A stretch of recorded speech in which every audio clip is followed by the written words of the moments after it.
Hujambo kwa mara nyingine tena mtazamaji wetu, nikukaribishe ili tujuzane yale ambayo yanajiri katika uga wa kimataifa. Na hapa nina taarifa moja kwa moja kutokea nchini Kuwait. Kuwait imeitaka jumuiya ya kimataifa kuchukua hatua madhubuti ili kuilazimisha Israel kuweka vituo vyake vya nyuklia chini ya uangalizi wa shirika la kimataifa la nishati ya atomic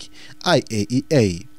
Akihutubia kikao cha bodi ya magavana ya IAEA mjini Vienna, balozi wa Kuwait nchini Austria na mwakilishi wa kudumu katika mashirika ya kimataifa Talal Al-Fassam alisema kuwa Israel ndiyo nchi pekee katika Mashariki ya Kati ambayo imeendelea kukataa kusaini na kutekeleza mfumo wa ukaguzi kamili wa IAEA. Al-Fassam alisema Kuwait inaunga mkono msimamo wa kundi la nchi za Kiarabu na kusisitiza kuwa IAEA ndiyo mamlaka halali yenye jukumu la kufuatilia na kuhakikisha kuwa programu za nyuklia duniani zinatumika kwa malengo ya amani pekee.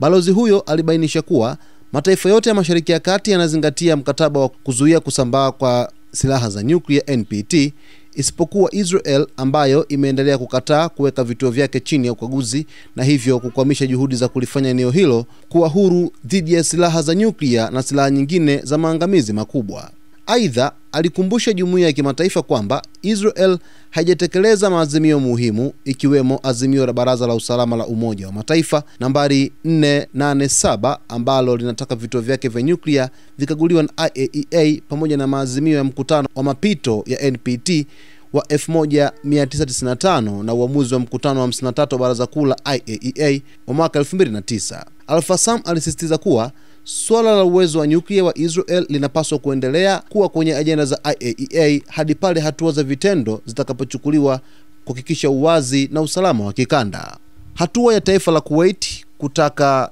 taifa la Israel liweze kuruhusu ukaguzi wa vituo vyake vya nyuklia chini ya shirika la atomiki duniani la IAEA likiongozwa na mkurugenzi mkuu Rafael Grossi ni hatua zinazotaka uwazi kamili dhidi ya mpango wa nyuklia wa Israel katika taifa lake, huku kukiwa kuna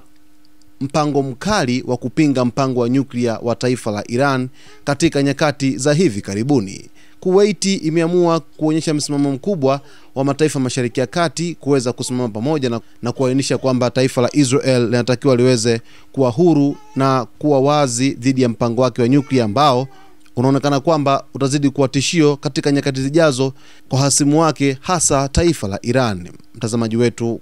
kwa taarifa zaidi na uchambuzi wa kina dhidi ya matukio yote ambayo yanajiri katika uga wa kimataifa, jiunge nasi wakati wote kwa kusubscribe channel yetu, kulike, kucomment pamoja na kushare.